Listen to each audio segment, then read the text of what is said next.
আজকের এই ভিডিওটি মূলত এবছর অর্থাৎ যারা 2026 সালে উচ্চ মাধ্যমিক পরীক্ষার্থী আছো অর্থাৎ চতুর্থ সেমিস্টারের পরীক্ষা দেবে তাদের জন্য।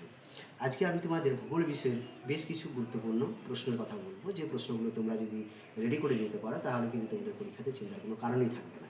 আজকে আমি তোমাদের প্রথম যে অধ্যায় অর্থাৎ প্রাকৃতিক ভূগোলের মৌলিক বিষয়সমূহ সেই জায়গা থেকে অর্থাৎ প্রথম অধ্যায়ের যে ভূসংস্থান যে জায়গাটুকু আছে সেই জায়গা থেকে আমি তোমাদের বেশ কয়েকটি গুরুত্বপূর্ণ প্রশ্নের কথা বলছি। এখান থেকে তোমাদের কিন্তু 5 নম্বরের এবছর একটা কোশ্চেন আসবে। সেটি হচ্ছে হ্যারি হেসের সমুদ্র তলদেশের বিস্তৃতি, মানে কীভাবে বিস্তৃতি হয় এবং এর সপক্ষে যে প্রমাণ বা যুক্তিগুলো আছে, এই প্রশ্নটি তোমরা অবশ্যই দেখে রাখবে। আশা করছি এই প্রশ্নটি এবছর কিন্তু তোমাদের পরীক্ষায় আসছে। একটাই আমি তোমাদের এখান থেকে 5 নম্বরের কোশ্চেন দিয়ে রাখলাম। এর পাশাপাশি তোমাদেরকে আরও কিন্তু 3 নম্বরের কোশ্চেন দিয়ে রাখছি। একটি হচ্ছে যে সমুদ্র তলদেশের বিস্তৃতির যে সপক্ষে যুক্তি, সেটা 3 নম্বরের জন্যও আসতে পারে।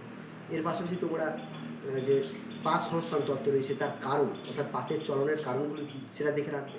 মহাদেশীয় পাত এবং মহাসাগরের পাতের যে পার্থক্য রয়েছে সেই পার্থক্যটাও কিন্তু দেখে রাখবে।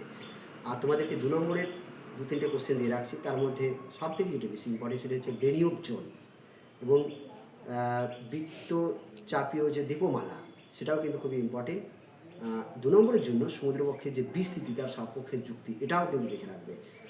এর পাশাপাশি তোমরা প্রতিসারি পাত এবং অভিসারী পাতের যে চলনের যে সংজ্ঞা সেই বিষয়গুলো কিন্তু দেখে রাখবে। এই প্রশ্নগুলি এখান থেকে দেখে রাখলে তোমাদের কোনো চিন্তার কারণ থাকবে।